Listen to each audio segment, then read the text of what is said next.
Can understanding our brains better help us create better places to work? Architecture and design firm HKS has been partnering with the Center for Brain Health to dive into how spaces, processes, and technology can keep our brains healthier. I sat down with HKS's Global Practice Director for Commercial Interiors and partner, Kate Davis, and the firm's Director of Brand Experience and Principal, Tony LaPorte, to explore the relationship between our brains and the workplace. Kate and Tony, at HKS, of course, you design workplaces and experiences for brands all around the world. So you spend a lot of time thinking about where the workplace is headed, especially at this uncertain time. Is there something that's fundamentally influencing how you're thinking about workplaces and brand experiences today?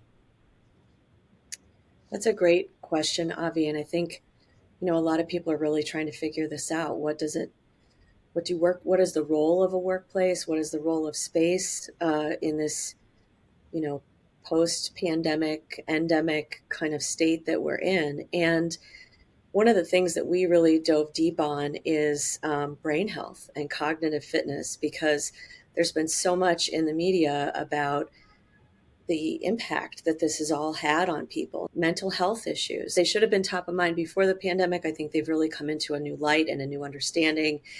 And so we really saw this as an opportunity. We partnered with the Brain Health Institute and really dove deep on the idea of what can we do as designers and what does space need to do to help support people achieving cognitive fitness. Humans are taking in so much more information on a daily basis. And as we think about the role of humans in the fourth industrial revolution, it really is about decision making. And in order to be our best, our brains have to be their best. We think that that has legs into all the different types of environments that we design, not only workplaces, but senior living and entertainment and certainly education. It's not hard to kind of draw the line. Any space that a human is in needs to support their cognitive fitness. Tony, you recently created an exhibit that explains this concept of brain health and its connection to space. Can you talk about that exhibit, the ideas you were trying to convey there, and how the exhibit itself is really an exercise in building brain health?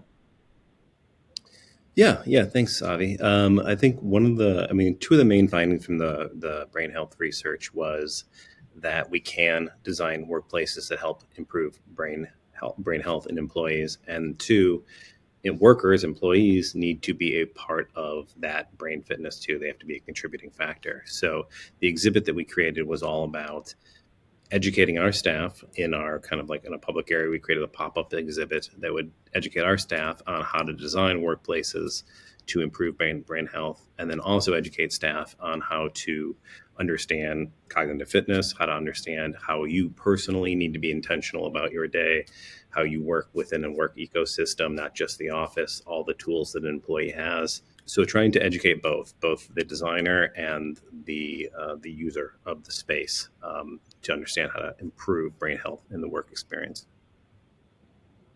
Kate, as you started diving into brain health, I know there were some findings from HKS's research that have a really important bearing on some of the ways that we work today, hybrid work, for example, or time spent in collaboration.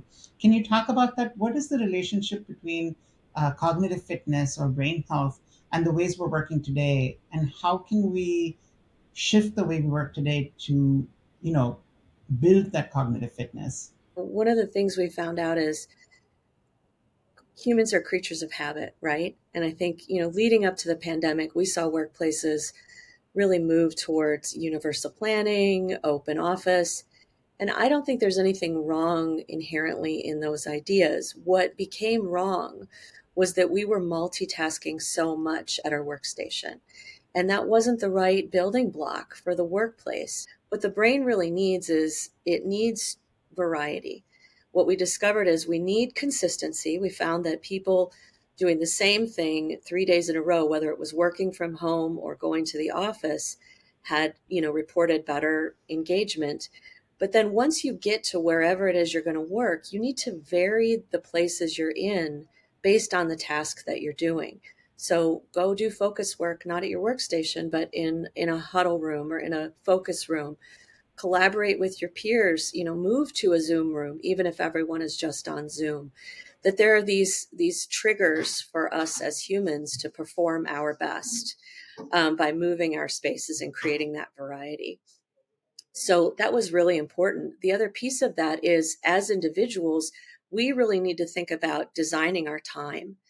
So there were a lot of people at HKS who went through brain health training as individuals, really being able to recognize, is this task something brief and quick that's come on my radar? Or is this a bigger task that I need to set aside focus time to work on? And we call them elephants and rabbits. So there's this real myriad of not just talking about individual agency in space, but intentional designing of time in space, and then using that space effectively. You've implemented some of this research in some client projects that you've done. Can you take us through some of those examples? We've got some clients that, whether we're looking at it from a portfolio level or an individual location level, everybody's trying to figure out how to get the best out of people, how to get people engaged, and how to, get people into the right spaces to be most effective. And a lot of times that is the office.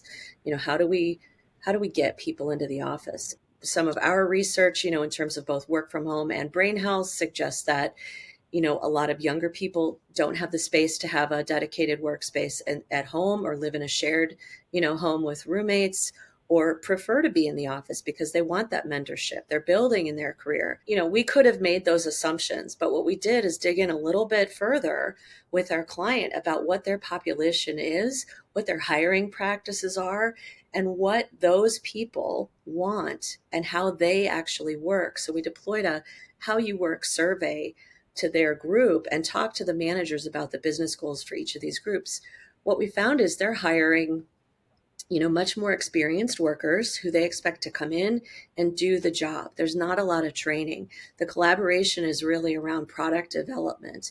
Previously we designed offices for 5 days a week, an 8 to 10 hour workday, right? Now we're seeing offices that are really fulfilling, a 3-day work week, and the other 2 days are somewhere else, which, is a great recognition of something, again, that was happening pre-pandemic.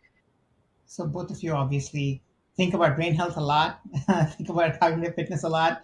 How can we all improve our cognitive fitness? What are some of the things that we should be thinking about, just as people who work in our day-to-day lives? How do we build brain health into our work habits? Well, I think the first thing is really thinking about designing your time, understanding what you need to accomplish that day, being intentional about it. As we think about hybrid, you could be at home, you could be at any kind of a third space, you could be at a client space, you could be at the office. So really, before you choose where to do it, versus relying on where the predetermined where, think about what it is you're going to do. What are you trying to accomplish that day? Set your intention, and then design your time. Do I need to collaborate with people? Is that best done over Zoom? We've found, a number of our meetings internally, and I've heard clients say the same thing, are actually better over Zoom than they were in real time. We have firm-wide events that we were traveling for and getting in a room, and but over Zoom we've heard more voices more equitably, and we've saved all that travel time and resource and carbon by staying on Zoom. So really setting your intention for the day, being clear on what it is you're trying to accomplish, and then thinking about the best way to accomplish that, and then choose where to accomplish that. Don't start with the where, start with the what. And to add on that, I think one of the things that's HKS is doing that's really exciting is trying to go through a process of unlearning, of trying to, the things that are sort of ubiquitous, like workstations and whiteboards and conference rooms, trying to unlearn what they are implying, what behavior are they dictating, and trying to explore new ways of interjecting purpose into the space, while simultaneously allowing that employee to think beyond just the workplace itself, but the other ecosystem of work that they have available to them, so that the workplace, the primary place, really a high amount of value to that employee to get engaged socially, get engaged productively. And it's wildly different for every employee. It's kind of different for us throughout the week. Tony, do you see storytelling and that kind of communication and narrative become really important in workplaces, but other branded spaces as we're thinking about brain health? Well, I think storytelling definitely has a role in making the office special in the work ecosystem. It's actually time to expect more out of that office than less. It's a more valuable sales tool because at this stage you've engaged with clients and you've engaged with talent before they even come to your office. So when they come to your office, they're investing time, like there needs to be return. So making sure that that place feels distinct and that place tells the story of that organization, and hopefully that place celebrates brain health and creates an environment for their employees to be successful in that. That's a really important role of the workplace in the future is to communicate a story and leverage the attention of the people that are investing their time in visiting. How do you think a focus on brain health is going to change the nature of work itself? What is your vision of the future of how we're going to work once we've internalized these concepts about brain health? Not thinking about the collective as much as thinking about the individual contribution and the agency for individuals to be intentional about the what and then make the right choice about the where. I think that's the future of work. That is capitalizing on human potential, and that is really thinking about how we solve this from the perspective of brain capital and human potential. So, Kate, what has HKS's journey been with this brain health research? What are some of the milestones you've hit on the journey? We've been talking to the Center for Brain Health for several years, since before the pandemic. And during the pandemic, they, we had a dialogue between our head of research, Dr. Rupali Nanda, and their group at the Center for Brain Health. And they wanted to really pilot this idea of an engagement and training program with people in the creative fields. And we were all over it, and we saw an opportunity to take that as a way to not only train our own people, but to really say, how do we pull the thread on space around this and supporting our people in that aspect? We were at the same time working on a completely different approach to our own real estate. So the timing could not have been better. Like many people who have multiple locations, we had some leases coming due, and we were trying to figure out what to do in this time of, are people in the office? Are they out of the office? Are they remote? And so it couldn't have happened at a better time for us. So we really kicked this off a couple of years ago now, and it was a multi-month, it was volunteer. We offered it to employees of HKS. You had to sign up. You had to commit as an individual to the training and the coaching that the Center for Brain Health provided. And at the same time, we were working with teams in each office. So several offices volunteered. An office where we had just finished a new space, and a couple offices where we had been in the space for a while, to say, can you make these interventions only in new space, or can you kind of go back and reevaluate space that you're in and you still have time on your lease? And so we started just working with what we had in the space, changing the functionality of a room by changing the furniture, or changing the functionality and the expected behavior by having a conversation with the office. And it was through all of those moves that we really pulled the thread between the work that the Center for Brain Health was doing on cognitive fitness, what our own people were able to learn, how they perceived their own cognitive fitness changing as a result of this training and this coaching, and then how they were engaging with space in order to increase that new proficiency. And then we really wrapped that all up into our research findings and started to pull on what are the implications to space beyond, the things that we've tried and the things that we've learned. And we continue to have the relationship with the Center for Brain Health. We co-presented with them at the CoreNet Global Summit in the fall and got great response from the audience, which is, made up of Fortune 500 clients, as well as other design and architecture firms and real estate. And so we are speaking at their event coming up shortly, and we're also speaking at South by Southwest.